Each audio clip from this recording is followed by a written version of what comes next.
Hello and welcome to Mindful Living, where we explore the art of living with the intention, balance, and inner peace. I am Avik, your host, guiding you through conversations on health, meditation, mental well being, mindfulness, and the mind body connection.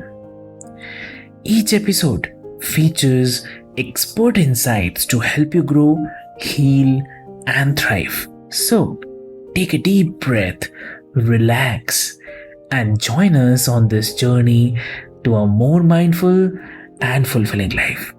So, let's get started.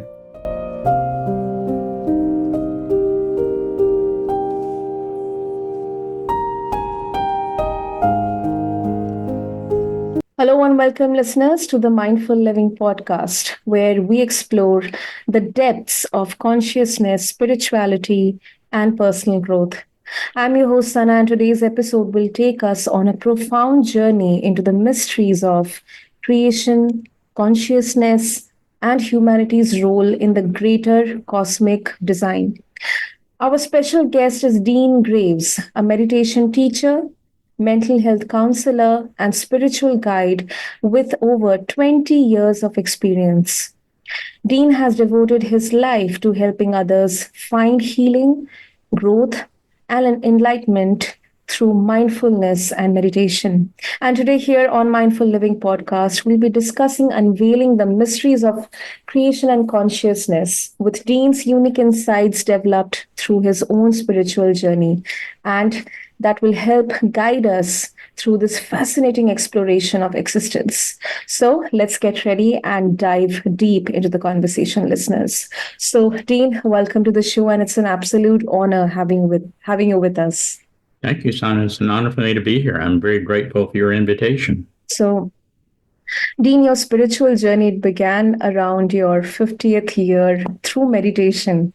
So, can you share with us how this practice first started to shift your understanding of creation and consciousness? Well, to understand in my journey, it was necessary for me to do some personal healing in order to make myself available to the information about consciousness and to really contemplate and understand what consciousness is. And most people most people who shall I say, have pursued personal healing and enlightenment have had an awakening, and an awakening is a misunderstood experience by many people. Awakening is nothing more than that point in your life where you realize that all the stuff that you've been doing isn't bringing you greater happiness. And that's really all an awakening is, if that that includes the commitment to take personal responsibility for yourself and your exploration. So,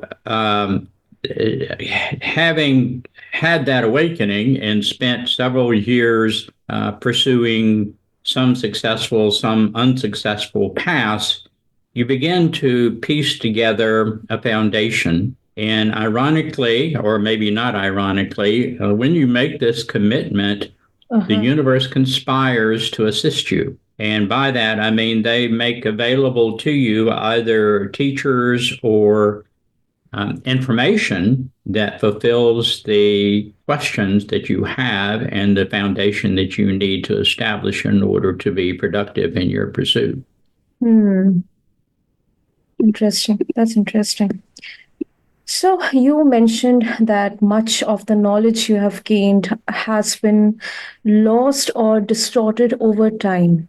So, what are some of the key truths about creation and consciousness that you believe have been misunderstood or forgotten by humanity?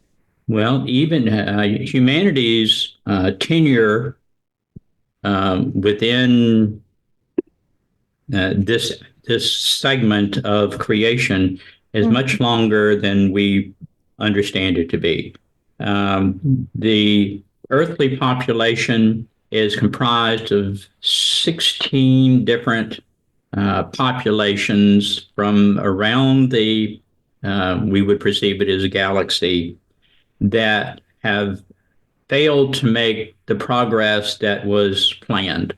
And so a large segment of that population is a group of folks that began their creationary participation on the planet that we now call Venus. And Venus served as a very productive planet to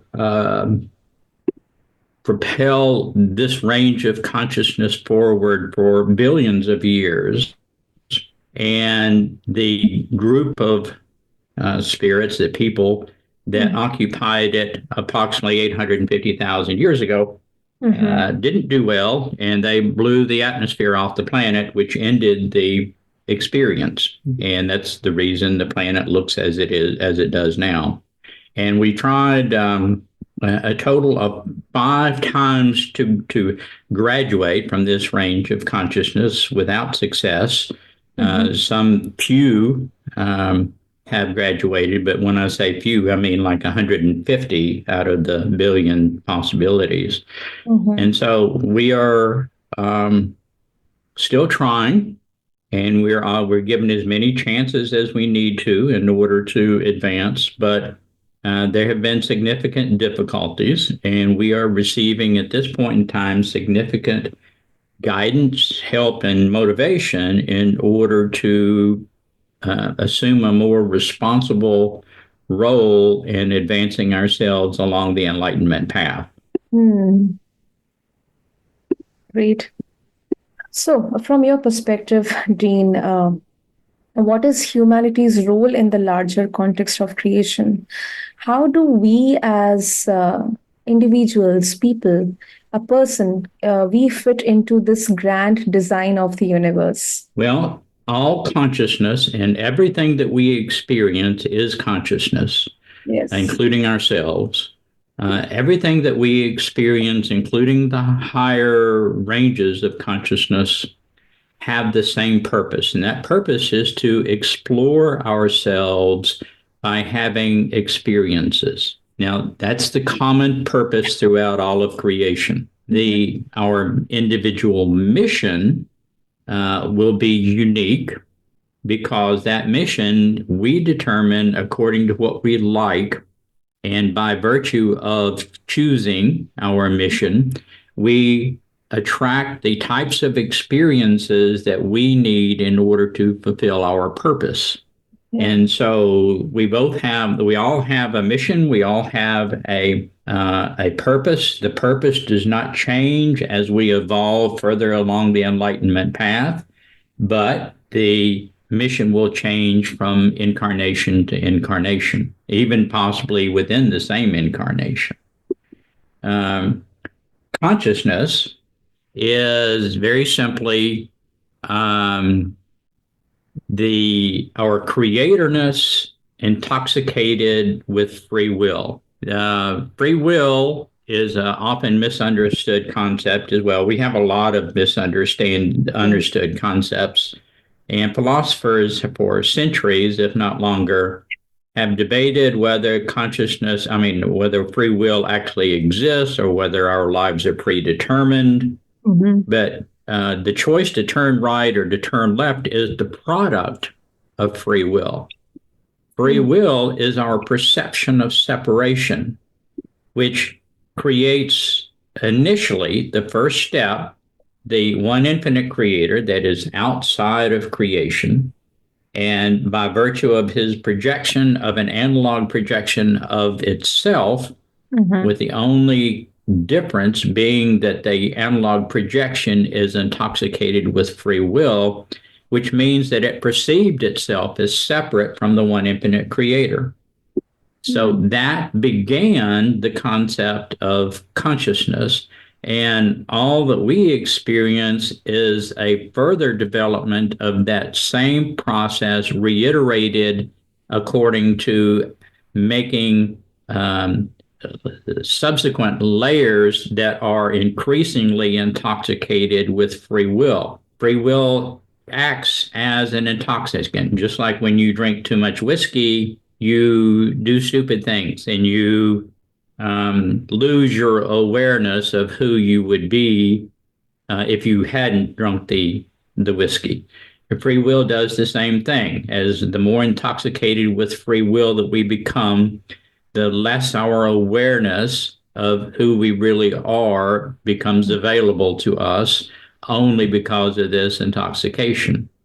So the process of creation's purpose is to be sent as far away from the awareness of our creatorness as is possible. And then through having or by having experiences, we surrender this free will intoxication, which brings us ever closer and closer to reunification with the creator. The range of consciousness that you and I are experiencing right now is very low on that scale. In other words, we're extremely intoxicated with free will. So we perceive the autonomy of our mind, body, spirit. As we evolve beyond this range of consciousness, then that will lessen. In other words, we will incrementally give up our perception of separation to the point that the authenticity of the physical world will no longer be authentic to us, and we no longer will incarnate into multiple lifetimes, but we will still have a mind, body, spirit, but our perception of our autonomous being becomes a group, and that's called a social memory complex. And so by that, and the rest of evolution is a furtherance of that we will further more and more surrender our perception of separation, this free will intoxication, which integrates us into larger and larger groups that at each phase perceives itself as an autonomous being, but a much more vast, much more unified concept of a perception of self. Oh, okay. That was quite profound, Dean. So, how do meditation and mindfulness serve as tools for individuals to access those deeper levels of consciousness and understanding of the universe, as you said? Well, beginning with our range of consciousness, we are designed to create a false perception of self. And we do this with every incarnation from the moment that we're born. As soon as we're born, we begin to process thoughts. And by virtue of how we process those thoughts, we incorporate the results of our interpretation of those thoughts to make this false perception of self, this false identity. And we use that false identity in order to try to get more of what we like through our interactions with people, places, and things, until we reach this point of awakening that we alluded earlier. At that point that we realize that this false identity that we've created isn't working. It's not getting us happier. We're not getting more of what we truly like. And so at that point, we will have the awareness of beginning to surrender the beliefs that we've incorporated into this false perception of self, and to heal the emotional baggage that we've collected as a result of our lack of awareness through this difficult or chaotic period of life. Now, in order to be successful in that, and in order to be successful in promoting this false identity, we have to become aware of people, places, and things around us, and we observe their reaction to our identity. And if it's not, it doesn't evoke the response that we anticipated or we expected, then we will subconsciously, minutely alter our perception of self in order to hopefully be more successful in the next experience, in the next enterprise that we undertake. That same awareness through meditation is inverted. And that is what meditation does. Meditation allows us to do a 180-degree switch on the same awareness we were using to interact with the world around us, and to begin to look inside of us to become aware of what needs to be healed, but also what beliefs need to be surrendered that we've incorporated into this false identity. And so meditation becomes the ultimate tool that we have available to us to explore ourselves, which again is our purpose for being here. And through that exploration, we heal the self by virtue of healing these false perceptions of self. And as we do that, our authentic self, which is already there, begins to emerge more openly. The more we are able to surrender this false perception of self and allow our authentic self to emerge, the happier we get, because our authentic self does not have any of the consternations and difficulties that our false perception of self perceives to be both us and the world around us. And so the healing process is surrendering, and which is synonymous with the enlightenment process, is the healing of the emotional baggage from the things that we did not learn from our experiences, and becoming aware of the beliefs that we've incorporated into this false identity, and begin to throw those out as well. In which that process is the process of consciousness evolution, which is the same thing as the enlightenment path. So the more of our authentic self that we are able to become in touch with and allow it to emerge and be our presence in the world, the happier that we get, and the further along the enlightenment path we allow ourselves to go. Wow. That is really, really interesting to know, Dean. And as someone with both spiritual and mental health expertise, how do you see the link between mental well being and spiritual growth? How can healing the mind facilitate a person's path toward enlightenment? Well, the mind, again, is another misunderstood concept. And I've quizzed dozens of psychologists and psychiatrists working in the profession, and none of them have an answer for what a mind is. Their perspective is just this mysterious thing that emerges from the brain, which is not true at all. The mind is nothing more than this collection of beliefs that we have incorporated into our perception of self, this false identity.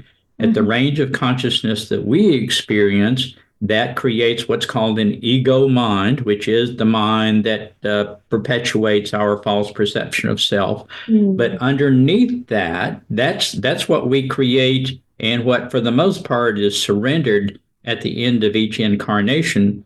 We also exist in the metaphysical world, and in that metaphysical world is our enduring self. But that is a consciousness pattern that also has its own mind, and consequently it also has a subconscious aspect to it.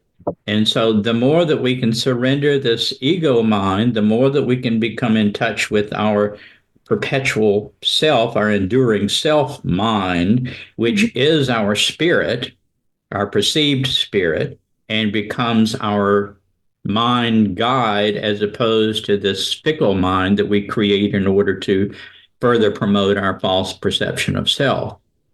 And so mental health, the people that experience not, and I'll segregate what are the class of diagnosis that are deemed to be abnormal psychology, because each of those are distortions, but they are distortions caused by specific characteristics. Yes. The stress and suffering that 99% of the world population experiences is as a result of the distortions of perceptions of self that they've incorporated into this false identity. And so, as they gain a more accurate perception of self and begin to do the work to surrender to correct these distortions of perception, then their behavior modifies because consciousness is on a scale.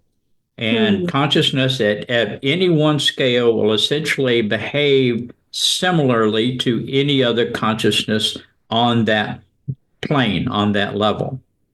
So, for people that we observe to be ethical, moral, those characteristics that we deem desirable Hmm.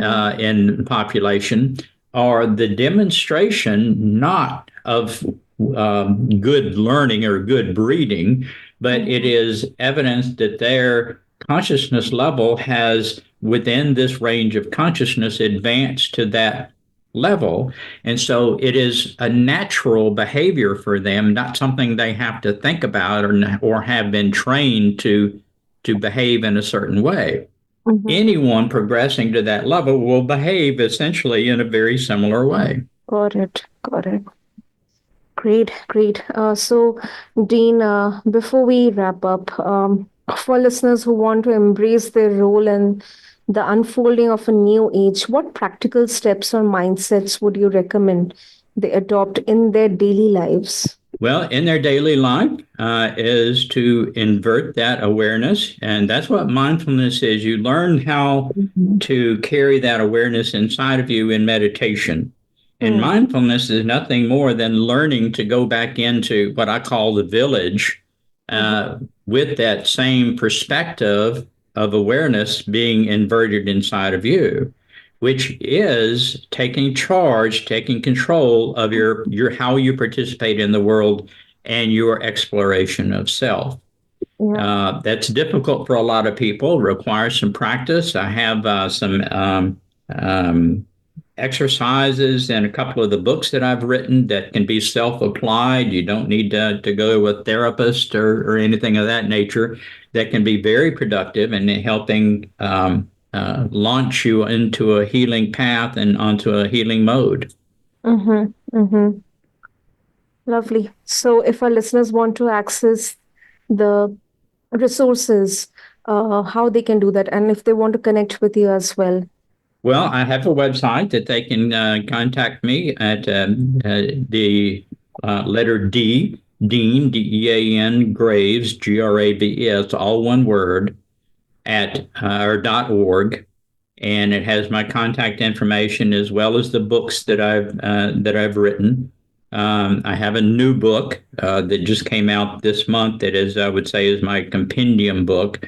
It's called Mm-hmm. The Enigma of Consciousness, a spiritual exploration of humanity's relationship to creation. And it goes into much more detail than what we can cover in a conversation. But it is a reiteration in great depth from what we have cursorily addressed in our communication today. Lovely, lovely. We'll have all the details mentioned in the show notes for our listeners. And Dean, that was really, really a truly enlightening conversation with you, where we all explored the profound mysteries of creation and consciousness, and our collective role in evolution of humanity.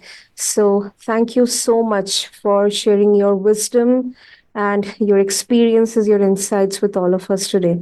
Thank you. It's been delightful to be with you, and I've enjoyed our conversation. Thank you. Thank you so much, Tina. And listeners, if you are feeling inspired to deepen your spiritual practice, be sure to explore Dean's teachings and guidance on meditation and mindfulness. You can visit the website d deangraves.org. You can also check out his books and his newly released book, The Enigma of Consciousness, a spiritual exploration of humanity's relationship to creation. And we'll have all these details mentioned in the show notes along with this episode on your favorite podcast platform. And thank you to everyone for joining us on the Mindful Living podcast. And don't forget to subscribe.